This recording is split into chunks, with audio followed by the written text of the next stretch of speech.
ఏకాదశి వ్రతం చాలా గంభీరమైన వ్రతం. అందుకే లోకంలో పెద్దలు ఏం చెప్తారంటే, స్వామి పుష్కరిణీ స్నానం, సద్గురోహపాద సేవనం, ఏకాదశి వ్రతం చాపి త్రయం అత్యంత దుర్లభం.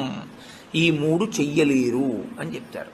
ఎందుకు చెయ్యలేరు? స్వామి పుష్కరిణీ స్నానం, అక్కడికి వెడతాడు, ఆనందనిలయం చుట్టూ 100 మార్లు తిరుగుతాడు, కానీ పుష్కరిణిలో స్నానం చేద్దామన్న ఊహ వాడికి రానే రాదు. సద్గురోహ పాదసేవనం, సద్గురువు పాదములు పట్టుకునే అవకాశం ఇవ్వడు. ఎందుకు ఇవ్వడు? ఒక్కటే కారణం, నాకు అసలు కాళ్ళ నొప్పులే ఉండవంటాడు. ఆయన అసలు కాళ్ళు పెట్టించుకోవడం ఆయన జన్మాంతరంలో ఆయన చేయడు.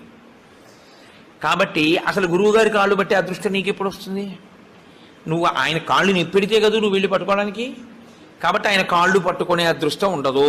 సద్గురోహ పాదసేవనం, ఏకాదశి వ్రతం చాపి, ఏకాదశి వ్రతము చెయ్యలేడు. ఎందుకు చెయ్యలేడో తెలుసా అండి?